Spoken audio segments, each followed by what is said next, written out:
બાપજીને લાજીમાં જે લગભગ બધી વાત થઈ ગઈ છે. સંતોએ પણ મોટાભાગની વાત આપ સૌને કીધી છે.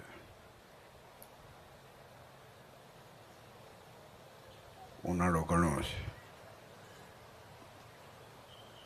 ઉપર તાપ આવવા માંડ્યો છે, પણ મને છે ને આમ જોતો તો હરિભક્તોને પછી એમાંથી એક જૂની વાત યાદ આવી. કેરી વાવે કોણ ને ખાય કોણ? જો આ બે લટકે છે તમારા માથે જ. સ્વામિનારાયણ ભગવાનને જ્યાં બાવળ થાય એવા નહોતા ત્યાં કેરી વાવી છે.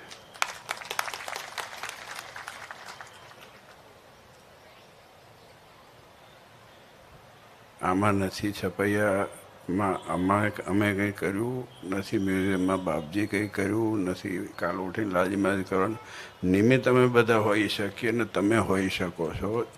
વસ્તુ મારા જ કરે છે, અવાસ્તવિકતા છે. જો ટીમવર્ક ના હોય, જો ભેગા મળીને ના થાય તો શું થાય છે? ચલો રોજ સંકલ્પ કરીને ઊંઘો તમે, ચલો જાઓ કરજો ને કે મારે કાલ સવારે મોટું આવું આલિશાન બિલ્ડિંગ બનાવવું છે, બનશે. પણ એક વસ્તુ આપણે ગર્વાન્વિત થઈએ કે જે લાજીમાં હમણે વાત કરીને એ બહુ અગત્યની છે, જેમાં હું બહુ મજબૂત રીતે માનું છું, કારણસરથી માનું છું. પરંપરા છે આપણી પરંપરા છે ને, આપણી પ્રણાલિકા છે, આપણી ધરોહર છે, આપણો સિદ્ધાંત છે. આ આપણી મૂડી છે. જો પરંપરા જે મહારાજે આપણને આપી છે, જે સિદ્ધાંત મહારાજે આપણને આપ્યા છે, એ ક્યાંક આડાવડા થાય તો આગળ દુકાન ચાલતી નથી. અને એટલા માટે મોટું પ્રતીક જો આજે એ પરંપરાનું હોય તો આ સ્વામિનારાયણ મ્યુઝિયમ છે, જેમાં આપણી ધરોહર, આપણી મૂડી જાળવી રાખી છે. એ પ્રતીક છે માત્ર કે આપણે શું જાળવી રાખવાનું છે. મ્યુઝિયમ છે ને એ દર્શન કરીને જતા રહેશો ને પછી જમશો ને પછી કે બહુ સારું ખાવાનું, બસ પતી ગયું. એનાથી આગળ શું? કંઈક જાઓ તો કંઈક લેવું તો પડે ને. ખાલી કંઈ લાડવા ખાઈને પૂરું નથી થતું. આ મારું માનવું છે. તમે ગ્રહણ શું કર્યું? તમે કંઈક ગયા તો ગ્રહણ શું કર્યું? અને એ આપણે ગ્રહણ કરવાનું, ઠોકવાનું નથી. આમ ઉપરથી મગજ ઉપર નાખો ને તો એ નહીં ઉતરે. આ વાસ્તવિકતા છે. હું ગઈકાલે જ કંઈક જોતો હતો, એમાં બહુ સરસ આવ્યું હતું. એ કંઈક કસરતનું હતું. એ કે હું કોકને ઉપદેશ આપવા જાઉં કસરતનું, આમ છે ને તેમ છે ને ફલાણું છે ને શરીર વધી ગયું છે કે આવું છે ને તેવું છે, તો કે 2-4 દાડા હાલે ને પછી ઊંધું પડે. પણ કે કહેવાનું બંધ કરી દીધું. પણ પછી જ્યારે નજીક બધા આવવા માંડ્યા તો ઓટોમેટિક લોકોમાં ફેરફાર થયો કે આવું કંઈક કર્યું હોય તો સારું. ધર્મમાં પણ આ વસ્તુ છે.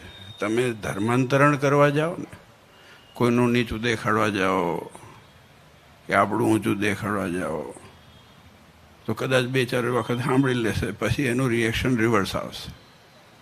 ચાહે આપણા હગા છોકરા હોય તોય.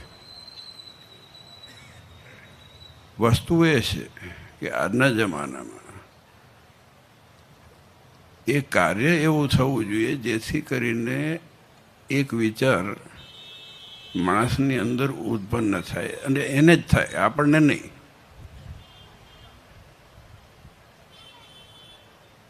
આજે મેં આજે મને નથી કીધું કસરત કરો, મને ભલે બાપજી સવારે ઉઠીને દોડાયો હોય.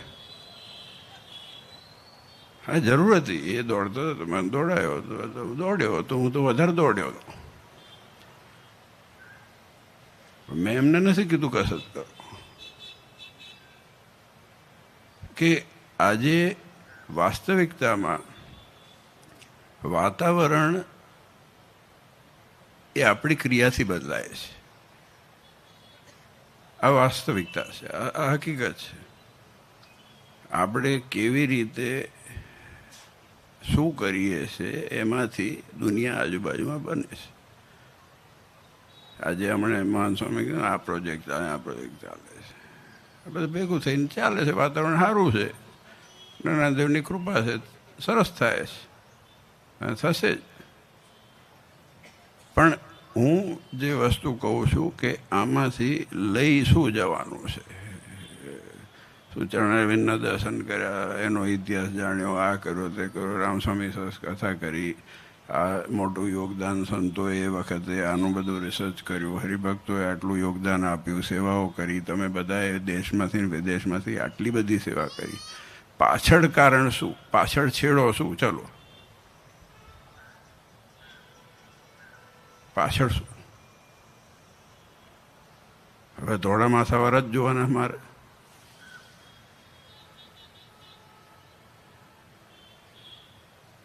સારું ટીનિયા મીણિયા આવ્યા છે આમ તો ઝીણા ઝીણા, પણ એ પરંપરાની ઓળખાણ થાય એવું વાતાવરણ જ્યાં સુધી નહીં મળે, એને એ ક્યુરિયોસિટી નહીં જાગે, ત્યાં સુધી આ વસ્તુ સફળ નથી થતી. એના માટે ગાજર લટકાવવા પડે. એ ચાહે ઉતારાના ગાજર હોય કે પરસાદીના ગાજર હોય, કંઈક તો લટકાવવા પડે. નિકી ડાક્ટર ખૂણામાં ઊભો છે. તમારા બધા પરિવારની તો બહુ મોટી સેવા છે, તમારા બધાની સેવા છે, અહીંયા બેઠેલા બધાની સેવા છે, વિદેશમાં કેટલા બધા લોકો છે એની સેવા છે. પણ સેવા માત્રથી નથી હું કહેતો. અહીંયા છે ને, અહીંયા પરંપરા જ્યાં સુધી નહીં ઉતરે ને ત્યાં સુધી કામ નથી. આમ જનૂન ચડવું જોઈએ, બસ કેફ ચડવો જોઈએ. એટલે જ હું મહાન સ્વામીને કહું, સભાઓ નાની રાખો, 3-3 કલાક રાખો તો મરી જશે, જતા રહેશે. સ્કૂલના પીરિયડે 35 મિનિટ માંડ ભરતો હતો હું તો. 35 મિનિટ ન જતા ને, 35 મિનિટ એમાં અડધા તો ઉડાડી જ દેતો હતો, અડધા તો નહોતો પડતો. પણ વસ્તુ એ છે કે એસેન્સ શું મળે છે ને એ બહુ જરૂરી છે જિંદગીમાંથી.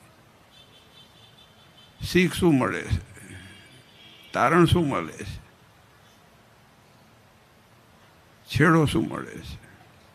તો આ પરંપરા જે આ મોટામાં મોટું પ્રતીક છે. આના પછી છે ને બધા એને ભૂત વળગ્યું, અમે ભેગું કરીએ ને અમે પ્રસાદીનું ઊભું કરીએ ને અમે મ્યુઝિયમ કરીએ ને અમે આ કરીએ ને અમે તેમ કરીએ. કરો, આચવી રાખો. તમારે તો વધારે જરૂર છે બધાને.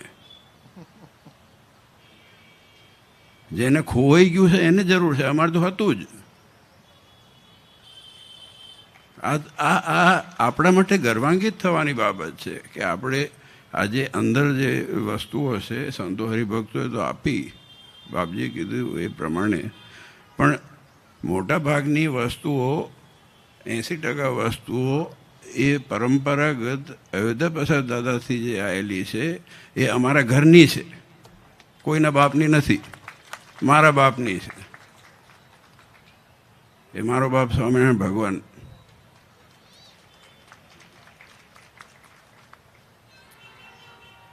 અને વિચાર કરીએ આપણે કે એવું મને છાતીમાં થતું હોય તો આપણે બધાને થવું જોઈએ.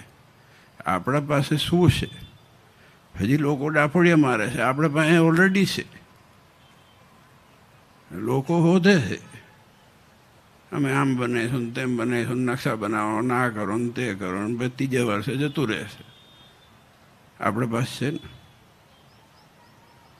હું બીજાની કોઈ ટીકા ટિપ્પણી નથી કરવા માગતો. કરતા હોય તો સારું છે, સુધરે, આ સંપ્રદાય સુધરે, આ દુનિયામાં સુધરે, આ પરંપરાઓ જળવાઈ રહે, આપણી રીત, આપણા રિવાજ, આપણી પ્રણાલિકા, આપણા સિદ્ધાંતો જળવાઈ રહે. બાકી વાસ્તવિકતામાં નારાયણ દેવની સંપૂર્ણ કૃપા છે કે આપણા નારાયણ દેવ દેશમાં આટલી ઉન્નતિ ને પ્રગતિ છે. આટલું તો હું માનું છું.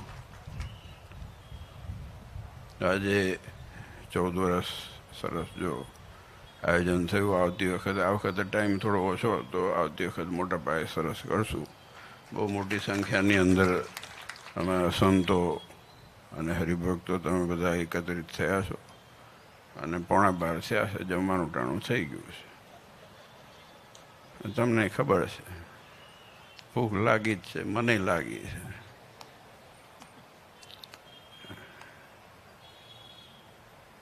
પણ એટલું યાદ રાખજો, આ જો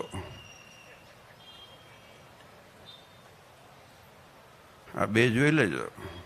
મોબાઈલમાં આના ફોટા પાડજો, આના ના પાડતા. હું સિરિયસલી કહું છું, પ્રેક્ટિકલ વાત કહું છું. મારા ફોટા પાડી કે અહીંના ફોટા પાડી કે આપણે હિમાલયમાં નથી ગયા તો આના ફોટા પાડીને શું કામ છે તમારે? આના ફોટા પાડો કે વાંહે કોક હાચવે. અને ફોટા પાડ્યા પછી ક્યાંક ઉગાડો, પાણી પાણી પાઓ. કેરી નહીં, પરંપરા. કેરીઓ તો મળી રહેશે બજારમાં, પરંપરા નહીં મળે, સિદ્ધાંત નહીં મળે. એટલે તમને જો વ્યક્તિગત તમને નથી કહેતો, પણ આ જાગૃતિની જરૂર છે. આ જાગૃતિની જરૂર છે. હું એટલા માટે કે ભાષણ તો મને આવડતું નથી, પણ વાસ્તવિકતા કહું છું કે આ જ વસ્તુ કરવાની છે. જો આ આપણે વિચાર કરીએ કે પાંચમી પેઢીએ શું, ચલો આવતી પેઢીની ગેરંટી લો તમે, ચલો છાતી પર હાથ મૂકીને કદાચ લેશો, પછી મૂકો છાતી પર હાથ મૂકો, ચલો મૂકો, હાલો.